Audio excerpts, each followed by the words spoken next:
I want to bring into our conversation Democratic Congressman Jamie Raskin of Maryland, ranking member of the House Oversight Committee and former member of the January 6th Select Committee. Congressman, thank you for being with us. Your thoughts on the president's speech? Well, it was a remarkable speech which spoke directly to the moment, and it was delivered with amazing passion and conviction and integrity. And it was the kind of speech, I think, that will galvanize and mobilize millions and millions of people across the country to get in this fight. This is not an election where people can sit on the sofa and look back and watch the polls and so on. This is an election where people need to be involved in the process. So, don't be in the prognostication business, be in the mobilization business. And that's what Joe Biden was saying.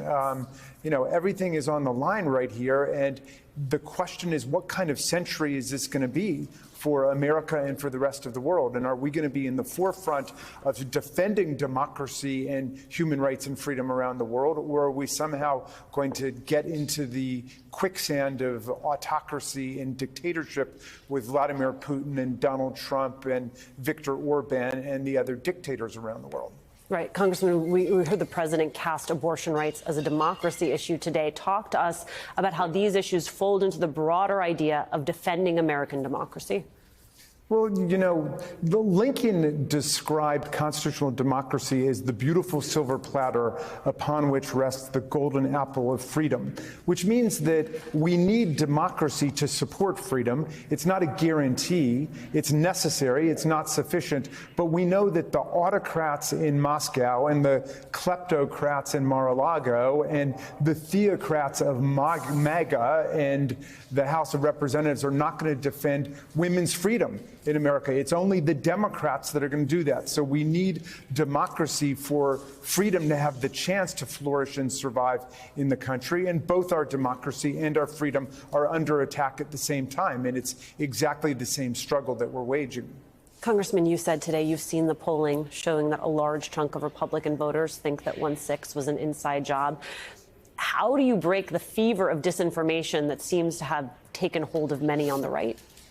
Well, January 6th was an inside job by Donald Trump and his followers and Steve Bannon and the members of Congress on their side of the aisle who cooperated in it. But it certainly was not an inside job by FBI agents or Antifa. They go around blaming it on Antifa and FBI agents, and the rest of the time they're down at D.C. jail protesting for their release. Why are they protesting for the release of Antifa fighters? So look, Joe Biden was very clear about this. We have to uphold the actual historical record of what happened. There are more than 700 criminal convictions of right-wing MAGA followers for assaulting our federal officers, for seditious conspiracy, conspiring to overthrow the government, for destruction of federal property. That's the reality of what happened in January of 2021. Congressman, news today that Capitol Police Officer Harry Dunn is going to run for Congress in your home state. Your reaction? Harry Dunn distinguished himself with a lot of valor and a lot of courage on January 6th, and then even afterwards in standing up for the truth against the propaganda and disinformation that the MAGA right unleashed against the police officers and against the democracy. So good for him that he's getting engaged in that way. I personally am not making endorsements in any of the congressional primaries in our state, but I wish him and all of the candidates in the 3rd District and the 6th District and everywhere else well. Congressman, in the context of this speech about democracy, the stakes of this election, I do have to ask you about the 14th Amendment cases all across this country. Any minute now, we are waiting. We could hear from the Supreme Court on if they're going to pick up the challenge in Colorado. You have made the argument that this is actually very democratic, this question of eligibility, that this is actually the one eligibility requirement where there is some agency on the part of the individual. What is it that you are watching for from the Supreme Court? Well, it's precisely that. Will the Supreme Court justices actually follow the literal text of the Constitution?